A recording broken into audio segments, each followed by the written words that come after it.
So it is in the name of the Apostle Paul that I greet you today. Grace to you and peace from God our Creator, from our Lord and Savior Jesus Christ, and welcome to our time of chapel worship today.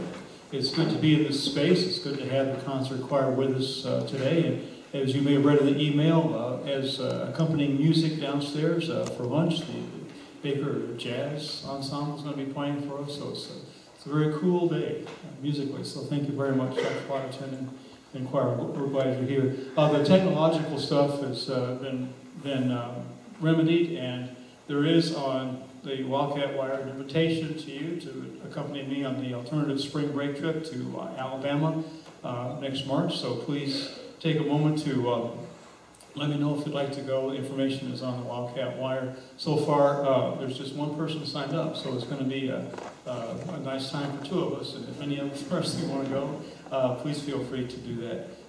Glad you're here this morning. Let's pray. We thank you, God, for this time and place, and we thank you even for the changing of the weather, for the changes that reflect the ways in which we change, for the time when it was warm to the now, to the time when it's cold and wet. And we see changes in our lives that are sometimes just like that. So be with us this morning as we worship you, as we listen for your word for our lives, as we listen to some great music and to hear a great word from your scripture. Bless us in all that we do, here and everywhere. In the name of Jesus Christ. Amen. Let's stand and do some singing.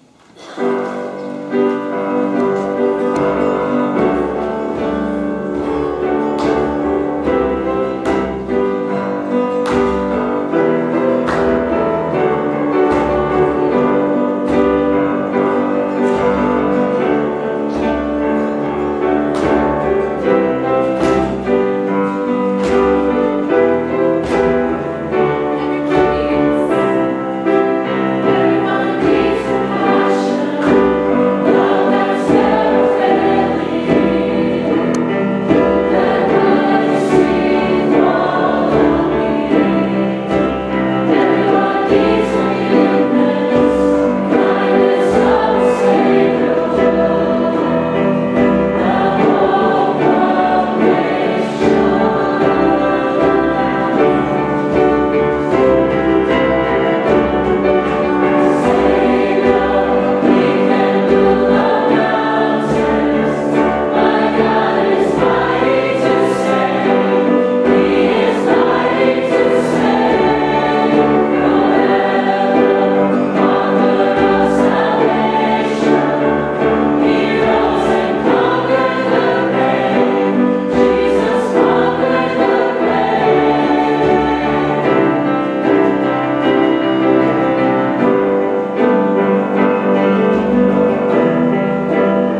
Praise to you, O God of all generations.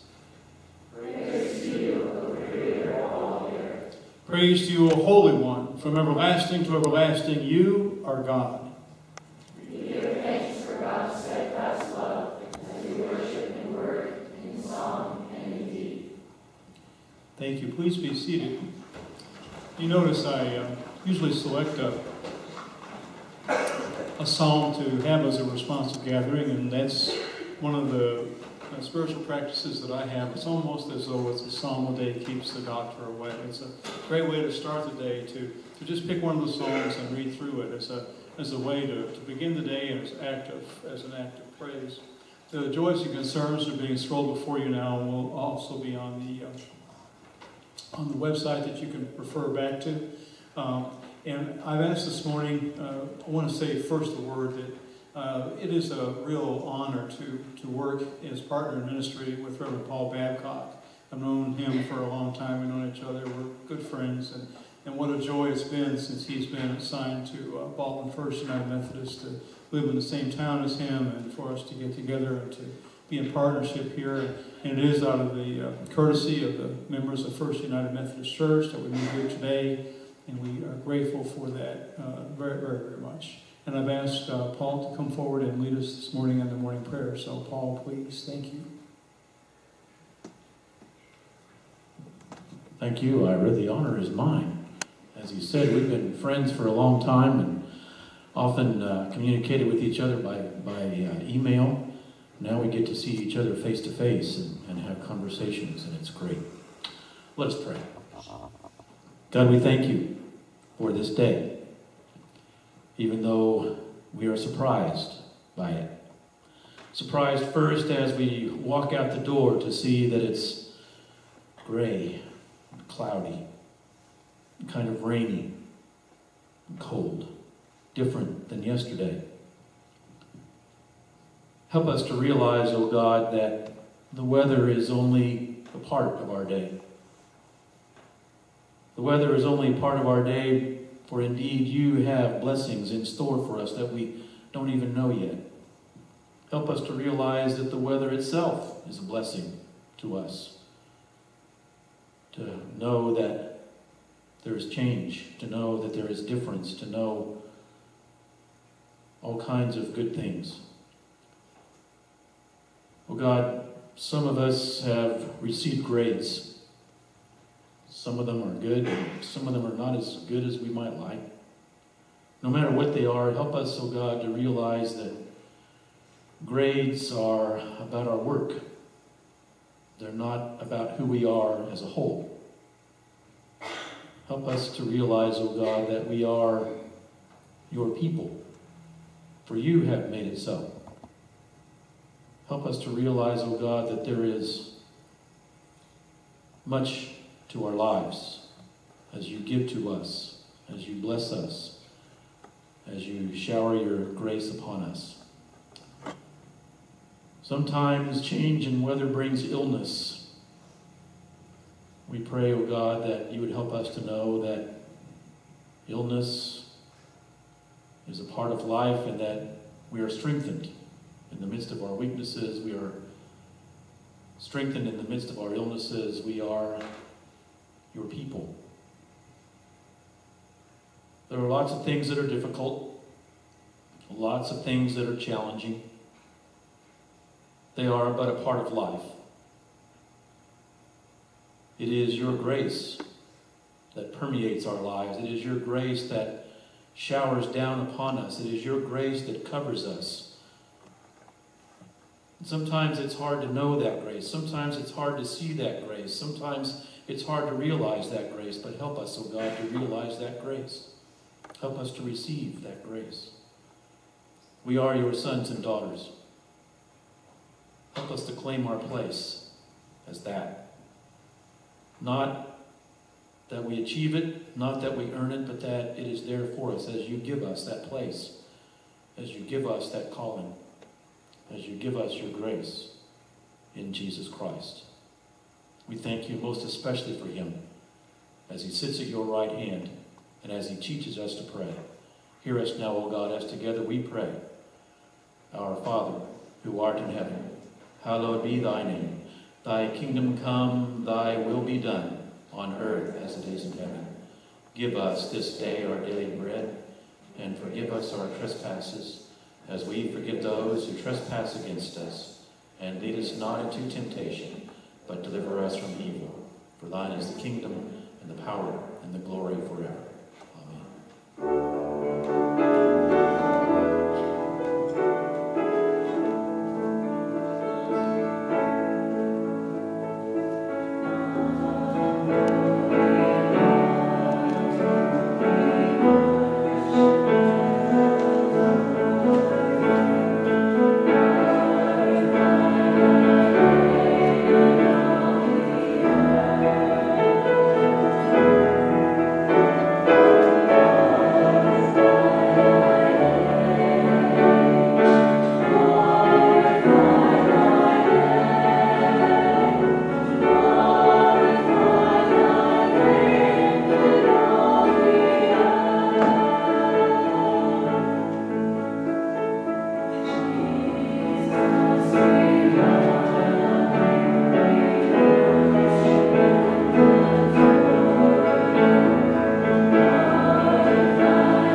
remember all of you that tomorrow night, 7:30, Rice Auditorium, the fall choir concert. So be there and be blessed by music like that.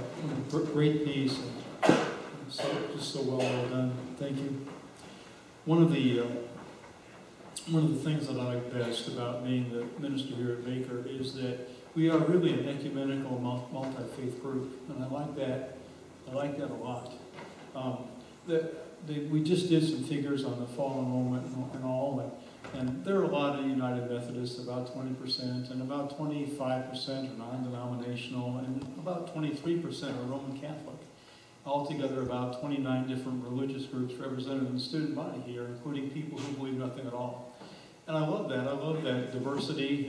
We spout diversity a lot, and sometimes we mean racial, and sometimes we mean ethnic, and sometimes we need orientation. We mean those things.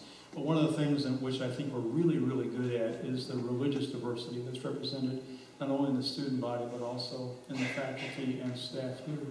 As a way to honor that diversity, it is, in addition to being a privilege to worship here this morning, it is a real privilege to introduce to all of you another great colleague in ministry that I work with here in Baldwin City. Father Brandon Ferrar is the pastor of the Annunciation Roman Catholic Church here in town, and we've known each other for 3 years now and worked together, and really I value him as a colleague and as a friend, as a brother in Christ. As you may have known, if you've been to chapel this fall, we've been praying for Father Ferrar because he was involved in a pretty serious automobile accident in August, and he's just now beginning to resume some of his daily, weekly responsibilities. So it is a great privilege and joy for us to have him here. Please join with me in welcoming Father Brandon Ferrar.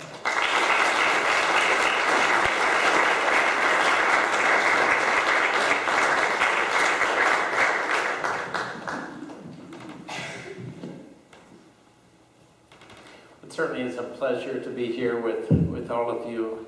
Ira, thank you for the invitation, and Paul for your hospitality, the concert choir for the grace and beauty you are already provided. I'm sure there must be a joke about a Catholic priest preaching in a Methodist church, but you may have to probe Dr. Wiley's mind to discover it. Our scripture passage this morning comes from the 12th chapter of St. Luke's Gospel. One of the multitude said to Jesus, "Teacher, bid my brother divide the inheritance with me." But he said to him, "Man, who made me a judge or divider over you?" And he said to them, "Take heed and beware of all covetousness, for a man's life does not consist in the abundance of his possessions." And he told them a parable, saying, "The land of a rich man brought forth plentifully. And he thought to himself, 'What shall I do? For I have nowhere to store my crops.' And he said, 'I will do this. I will pull down my barns and build larger ones. And there I will store all my grain and my goods. And I will say to my soul, Soul, you have ample goods laid up for many years. Take your ease, eat, drink, be merry.' But God said to him, 'Fool, this night your soul is required of you, and the things you have prepared, whose will they be? So is he who lays up treasure for himself and is not rich toward God.'" You ever seen one of those African monkey traps? You ever seen those? It looks a little bit like a bird cage, except it's got bigger bars around it. The object is not actually get the monkey inside that cage, inside that trap. A nut is placed on the inside, and the bars are spaced just widely enough that the monkey can reach his hand through. But once he grabs that nut, his fist is too wide to pull it back out through the bars. And instead of letting it go, he continues to hold on to it and is trapped. You see, that the point is that if you want to make free throws, you got to bend your knees, right? And you got to keep your elbow in. You got to have a nice follow through, right? You see that, right? Now, I seem to see some confusion on your faces. Why would that be? Well, if the point was supposed to be about basketball, which perked some faces up, about free throws, then the story should be consistent or illustrative of the point, right? The story exists for the sake of the point or the conclusion. No matter how interesting or unusual or exciting the story may be, if it doesn't coincide with conclusion, then we're left in confusion. You could think of the punchline of a joke, for example. I just heard one about tomatoes. There were two tomatoes walking along, but one was lagging behind.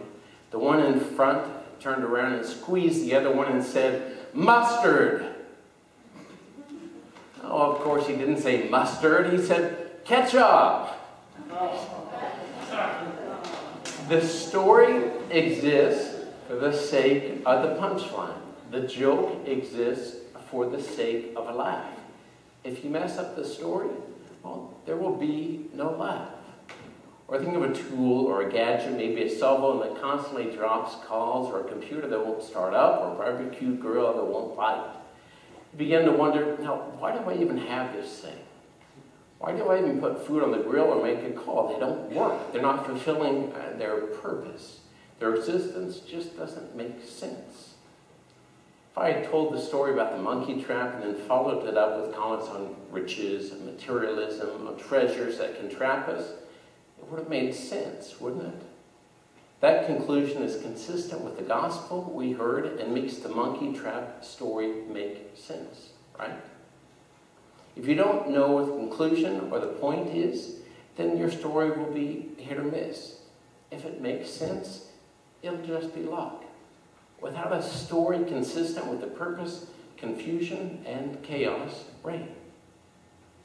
My friends, when Jesus tells a story about the rich man who greedily hoarded the bountiful harvest for himself and became trapped by his material riches, he, Jesus, is suggesting that that way of living, of being selfish and avaricious, is not only inconsistent with the purpose of the harvest, but it's also inconsistent with the purpose of mankind's existence. The story of that man's life is inconsistent with the purpose for which he was created. His life was confusion and chaos because it didn't match up with the proper conclusion. Men and women, you and I, we aren't made to amass material treasures, to spend our lives tearing down barns and building larger ones. If gaining the latest and the greatest is our goal, well, our lives, our stories will show that, like the rich man's did. But clearly Jesus tells us that that's not the purpose of life. And to live as though it were, to the degree we live as though it is our purpose, renders our life meaningless and confused. Life does not consist of possessions, Jesus says. Possessions exist for the sake of doing good to our family, of course, but also to those whom society overlooks, the poor and the outcast, and to your church. To keep the lights on, the bills paid, well, yeah, certainly, but also so that lives might be enriched, might be deepened, and children might be well formed. Doing good with possessions, with riches, makes them make sense. It's the purpose for which they exist. They exist for humankind. Humankind does not exist for them, for the market, or for economy. Mankind, you and I, well, we exist for God. He is our purpose. He is that for the sake of which we exist. He is the point of our life story. To live as though we were not is the vanity of all vanities. It's the one way we can live our life in vain.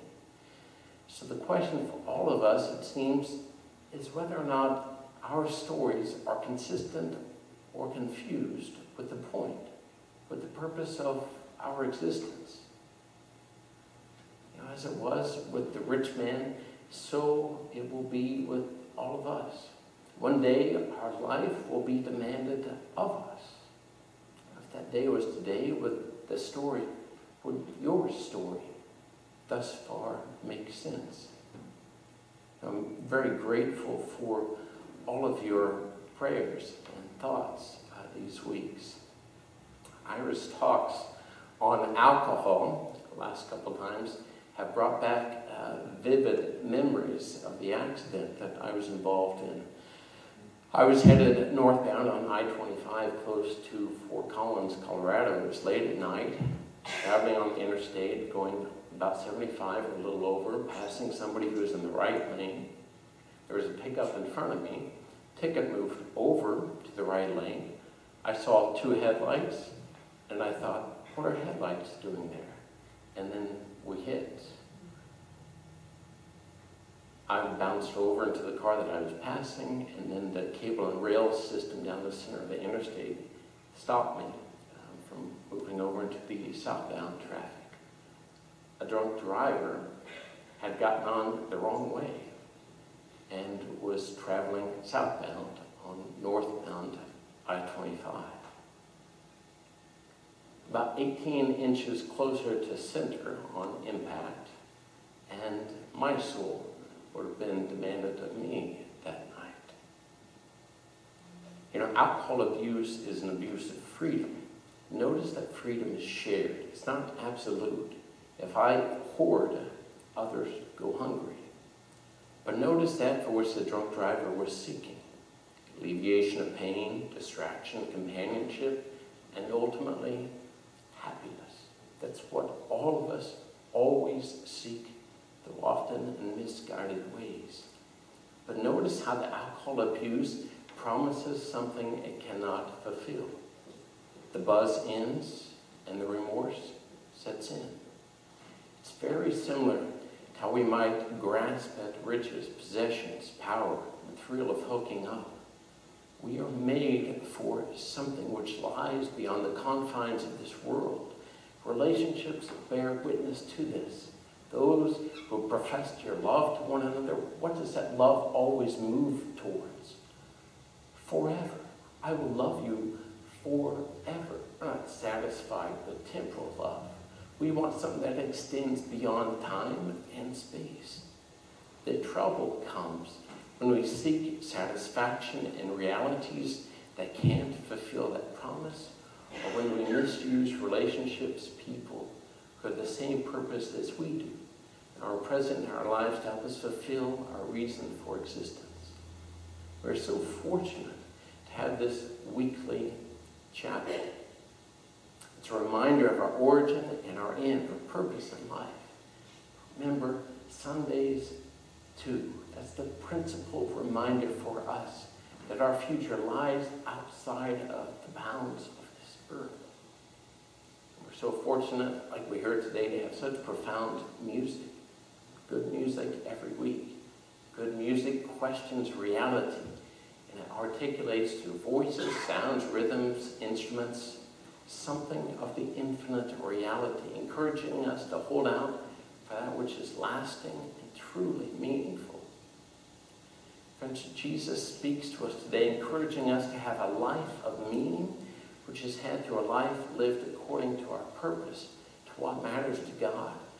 What matters to God, that can only be good. Simply said, drop the nut and live.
sing the next riff. So it is a great thing that we have at Baker that an hour a week is given over to spiritual formation in chapel. A lot of schools, a lot of United Methodist related schools no longer have a dedicated hour with no classes scheduled. And as long as we can hold out and be a part of that world, it's going to be something that we continue to do. Thank you so much, choir, for being here. Father Ferrar, Paul, thank you so much for all your support and work with your congregations and also with us. Please receive this, the benediction for the day. May God bless you deeply and richly. May you understand the difference between what is important and what is necessary in your life, in your values, in your possessions. May this day be a day in which you leave this place and change one life someplace else. Go in grace and peace for the living of this day. Amen.